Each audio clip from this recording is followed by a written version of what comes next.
तस्वीर नहीं की गई या इलेक्शन कमीशन की मालाफाइडी है इसमें? देखिए, इसमें यकीनी तौर पे उनको जो इंस्ट्रक्शंस दी होंगी वो कानून के खिलाफ थी, तो आप इसको मैलिफाइड इन लॉ कह सकते हैं। यानी कानून में अगर आप एक ऐसी इंस्ट्रक्शन देते हैं, ऐसी हिदायत देते हैं अपने अफसरान को जो कि कानून के खिलाफ है, तो उसको वाकई ही आप मैलिफाइड ही कहेंगे। सर ये बताइएगा कि एक बड़ी डिस्कशन चल रही है कि जो आपके उम्मीदवार होंगे वो आज़ाद होंगे तो किसी भी जमात में जा सकते हैं। इस हवाले से कोई तहरीक इंसाफ प्लान कर रही है अदालतों में जाके कि कोई पार्टी आपकी मौजूद है, बल्ले का निशान नहीं है, तो इस पर लीगली पोजीशन बताइएगा क्या होगा? देखिए, मेरी नज़र में जो कैंडिडेट्स हैं वो 3 किस्म के इस वक्त मैदान में उतरे हुए हैं।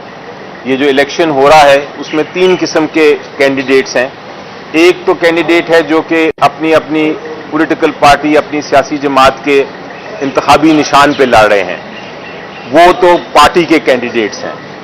दूसरे कुछ कैंडिडेट्स ऐसे हैं जो बिल्कुल ही आज़ाद हैं, जिन्होंने अपने नॉमिनेशन फॉर्म में और अपना जो एफिडेविट है उसमें कहा है कि हम किसी पार्टी से मुंसलिक नहीं हैं।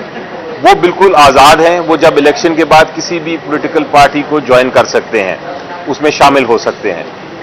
तीसरा कैंडिडेट वो है जो कि जिसने अपनी नॉमिनेशन पेपर में लिखा है कि मैं इस पार्टी का, एक खास पार्टी मसलन पीटीआई का मैं कैंडिडेट हूं, और पीटीआई ने उसको एक्सेप्ट किया है, लेकिन वो सिंबल चूंकि पीटीआई को नहीं मिला, वो अपने ही सिंबल पे लड़ा है इलेक्शन, लेकिन उसने एफिडेविट में भी और नॉमिनेशन पेपर में भी ये जाहिर कर दिया है कि मैं पार्टी का नॉमिनी हूं। ये जो नॉमिनी कैंडिडेट है इसको भी पार्टी का कैंडिडेट समझा जाएगा, बेशक वो पार्टी के सिंबल के बगैर लड़ रहा है। इसलिए कल को जब इलेक्शन होगा तो वो पार्टी का ही कैंडिडेट समझा जाएगा और पार्टी का ही मेंबर समझा जाएगा पार्लियामेंट में। सर, कल लाहौर हाईकोर्ट ने सलमान अकरम राजा साहब को इलेक्शन कमीशन से रुजू करने की हिदायत की है, तो क्या तमाम कैंडिडेट्स इलेक्शन कमीशन से रुजू करेंगे या सिर्फ सलमान अकरम राजा साहब? नहीं, मेरा ख्याल है कि वो इस केस की जो फैसला है उसके खिलाफ शायद अपील करनी पड़े, क्योंकि जो केस फाइल किया था उसमें तो ये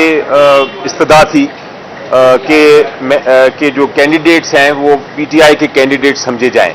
तो अदालत ने अगर उसमें फैसला नहीं किया, मेरा ख्याल है अदालत को ही फैसला करना पड़ेगा अल्टीमेटली। तो मुझे यकीन है कि बहुत जल्द उस फैसले के खिलाफ भी अपील फाइल की जाएगी।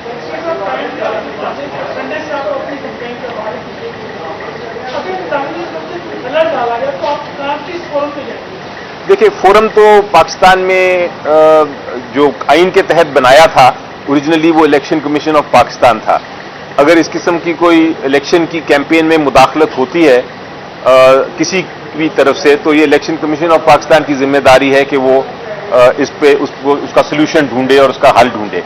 लेकिन चूंकि इलेक्शन कमीशन ऑफ पाकिस्तान नाकाम है इस मामले में, वो कोई इकदाम नहीं कर रहा, तो अगर ऐसा हुआ तो फिर अदालत के ही हमें रुजू करना पड़ेगा, क्योंकि आखिरी रिजॉर्ट, आखिरी हल अदालत के पास ही है।